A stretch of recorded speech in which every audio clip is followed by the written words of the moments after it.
20세기 중반 인공위성을 띄우고 달 탐사선을 쏘면서 본격화된 우주 경쟁은 한 나라의 과학과 경제적 역량을 과시하는 국제 정치적 목적이 컸죠. 하지만 이제는 우주 개발이 더 이상 과시나 상징이 아닌 경제적 부가가치를 창출하기 위한 무대로 급속히 바뀌어가고 있습니다. 19세기 금맥을 쫓아 미국 서부로 돌진했던 골드러시가 있었다면 이젠 더 크고 풍부한 우주의 가치를 쫓는 스페이스 러시가 시작됐는데요. 오늘 별소리 다 듣겠네에서 그 변화 현장을 가보겠습니다. 함께 보시죠. 안녕하세요. 26번째 별소리를 전해드리게 된 김성수입니다.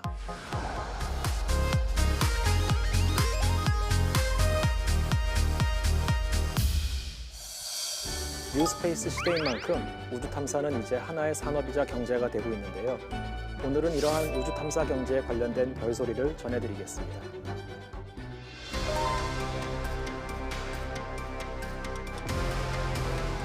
네, 먼저 2010년대 중반부터 스페이스X사가 상대적으로 낮은 비용을 강점으로 내세워 우주 발사 서비스 시장에 뛰어들면서 민간 업체도 위성 외의 우주 탐사 관련 사업으로 생존이 가능할 뿐더러 이익을 낼 수 있다는 것을 보여주었기 때문인데요. 현재는 많은 민간 기업들이 유인 우주선 및 달 착륙선, 월면 로버, 심지어는 우주정거장 제작에 참여하고 있죠. 스페이스X는 경쟁 업체에 비해 많게는 10분의 1 정도까지 낮은 비용으로 우주 발사 서비스를 제공하고 있는데 이게 가능한 이유는 크게 두 가지로 나눌 수 있습니다. 먼저 첫 번째, 1단 로켓의 수직 착륙을 통한 재사용과 두 번째, 1단과 2단 및 부스터에 모두 같은 엔진과 관련 부품들을 쓰는 점 때문입니다.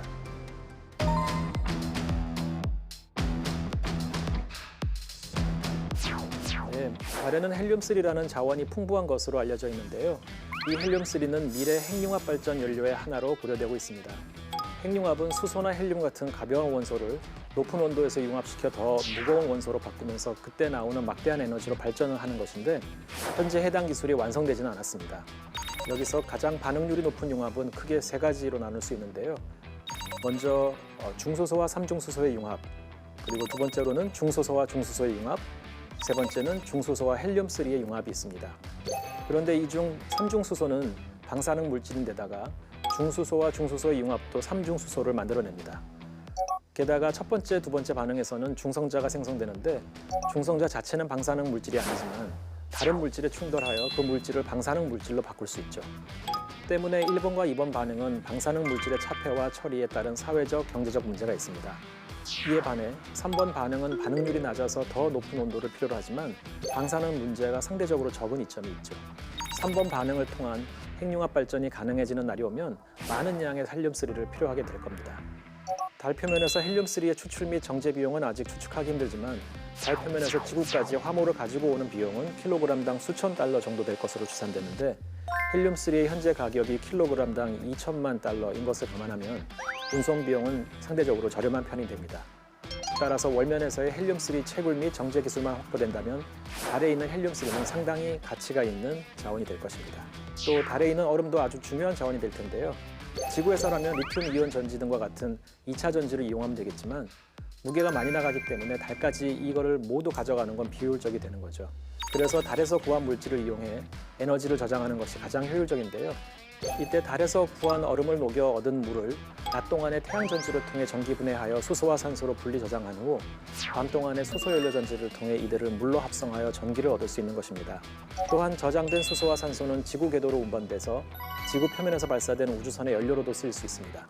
중력이 상대적으로 큰 지구 표면에서 우주선에 필요한 모든 연료를 싣고 궤도로 올라가는 것보다 달에서 가져온 연료를 지구 궤도에서 넘겨받는 것이 훨씬 경제적이기 때문이죠.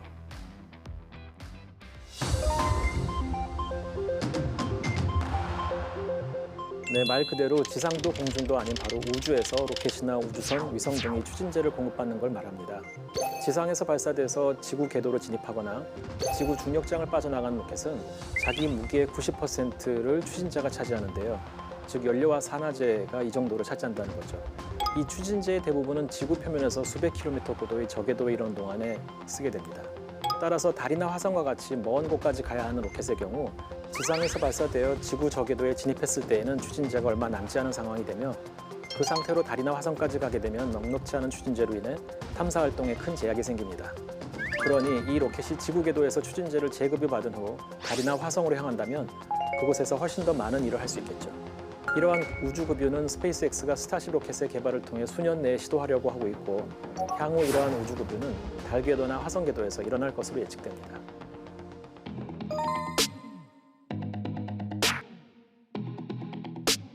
네, 미래의 궤도 운송 수단 중에 하나로 우주 엘리베이터가 고려되고 있긴 한데요. 이 우주 엘리베이터는 정지 궤도 고도에서부터 위아래로 케이블을 뻗게 해서 케이블의 아래쪽 끝이 지표면 근처까지 닿는 구조를 가지는 상승 하강 장치입니다. 화물칸이 케이블에 매달린 채로 위아래로 움직여 사람이나 화물을 운반하게 되고요. 따라서 우주 엘리베이터는 탑같이 지상으로부터 쌓아 올라가는 것이 아니라 지구 자전 속도와 같은 속도로 공전하고 있는 인공위성인 셈이죠. 이런 우주 엘리베이터가 고려되고 있는 이유는 저렴한 운송 비용 때문인데요. 궤도에 올라간다는 것은 단순히 목표 고도까지 올라가는 것뿐만 아니라 그 고도를 유지하기 위해 필요한 원궤도 속도를 얻는다는 것을 뜻합니다. 그런데 예를 들어 200km 고도의 궤도에 올라가는 경우 그 고도까지 올라가는 것보다 그 고도에서의 원궤도 속도를 얻는데 15배나 더 많은 에너지가 필요합니다. 이에 반해 우주 엘리베이터의 경우 화물칸이 케이블을 붙잡고 올라가면서 자연스럽게 수평 방향의 속도를 얻게 되어 23,000km 정도의 고도까지만 올라가면 궤도 운동이 가능해집니다. 따라서 미래의 우주 엘리베이터가 건설될 경우 궤도 진입 비용이 현재보다도 훨씬 더 저렴해질 것으로 예상됩니다. 과거의 우주 탐사가 강대국들의 세력 경쟁을 위한 무대였다면 앞으로 우주 탐사는 새로운 사업 영역의 하나가 될 것입니다. 우리나라가 70년대부터 화학공업, 가전, 반도체, 자동차, 조선 등의 영역에서 실력을 발휘해서 이만큼 경제가 성장하고 사회가 발전했다면 앞으로는 우주가 그런 주요 사업 영역 중 하나가 되어야 할 것입니다. 이와 같은 새로운 거대 시장에서 뒤처지지 않으려면 우리나라도 국민과 정부와 기업들이 모두 큰 관심을 가지고 적극적으로 뛰어들어야 할 시장이라고 생각합니다. 많은 분들이 우주 산업에 지금보다 더 많은 관심을 가져주시기 바라면서 이상 오늘의 별소리를 마치겠습니다.